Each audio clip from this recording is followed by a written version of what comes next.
এখন রাজ্যের শিক্ষিত মহলে কোটি টাকার প্রশ্ন যে সুপ্রিম কোর্টে 6ই আগস্ট কী রায় হতে পারে।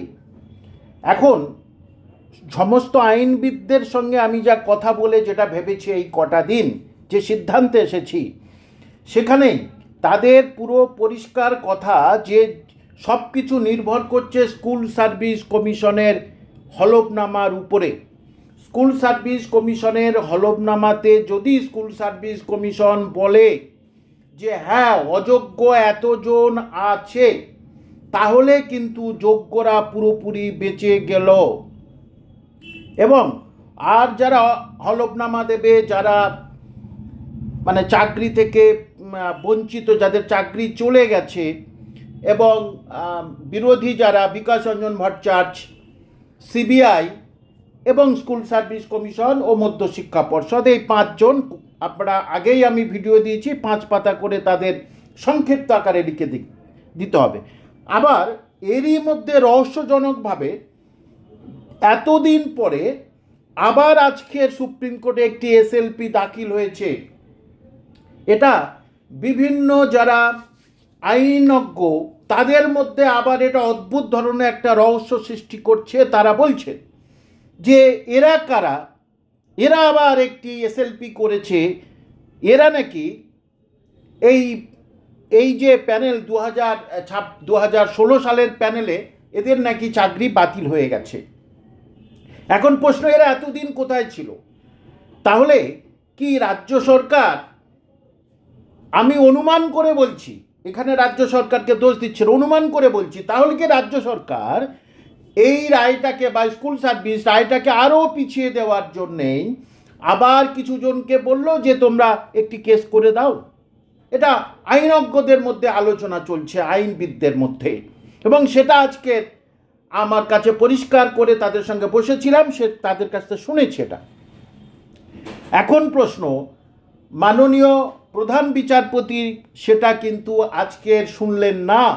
তিনি বললেন ওটা 6 তারিখে মেন কেসের সঙ্গে আমি শুনব, অর্থাৎ ওদেরকেও ওই 5 পাতার মধ্যে সংক্ষিপ্ত আকারে আবার জমা দিতে হবে। অর্থাৎ 5 জন হলো, 5 জনের মধ্যে এই 6 জন হলো, 6 জন। মানে এরা নতুনভাবে কোথা থেকে এতদিন পরে উদয় হয়েছে, সেইটা একটা রহস্যের ব্যাপার। তাহলে কি এইভাবেই মানে স্কুল সার্ভিস কমিশন চাচ্ছেন তথা রাজ্য সরকার যেটাকে আরও পিছিয়ে নিয়ে যায় অনেক দিন পর্যন্ত? কারণ যন্ত্রণা তো যারা যোগ্য পরীক্ষার্থী তাদের যন্ত্রণা হচ্ছে কে কয়েক লক্ষ বিএড হোল্ডার ছেলে মেয়েদের, অথবা যারা গ্রুপ সি গ্রুপ বি দেবে তাদের যন্ত্রণা। কারণ তারা অধীর আগ্রহে বসে আছে এই সুপ্রিম কোর্ট রায়টা দিলেই, এবং সেখানে পরিষ্কার করে বলে দেবে নতুন রিক্রুটমেন্ট করতে হবে। যেভাবেই হাইকোর্টের ডিভিশন বেঞ্চের বিচারপতিরা পরিষ্কার করে বলে দিয়েছিল 15 দিনের মধ্যে অশান্ত পরিবেশটাকে শান্ত করতে হবে এবং বিজ্ঞপ্তি দিতে হবে। তাহলে এখন পুরোটাই নির্ভর করছে কার উপরে? আপনাদের বললাম যে 4 জন যারা আছেন তারা কিন্তু সেই একই যে কথা বলে আসছেন, তারা একই কথা বলবেন, মানে সিবিআই থেকে শুরু করে বিকাশ রঞ্জন ভট্টাচার্য ইত্যাদি। কিন্তু সেই একই কথা বলে আসছেন তো স্কুল সার্ভিস কমিশন।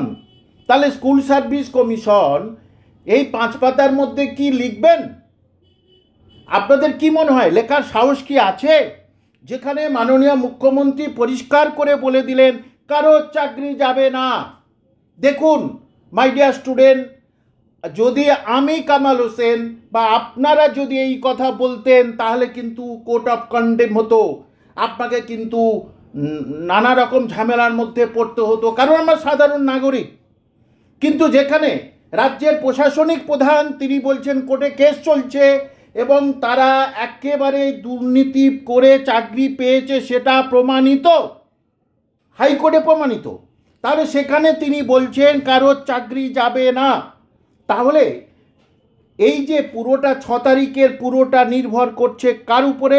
6 তারিখে পুরোটা নির্ভর করছে কিন্তু স্কুল সার্ভিস কমিশনের এপিডেভিটের উপরে, সদিচ্ছার উপরে, ভালো ছেলে মেয়েদের, সঠিক ছেলে মেয়েদের জীবন বাঁচানোর সম্পূর্ণ দায় এখন পুরো স্কুল সার্ভিস কমিশনের উপরে। রাজ্যের মান সম্মান রক্ষা করার দায় স্কুল সার্ভিস কমিশনের। এখন কি করে সেটা দেখুন।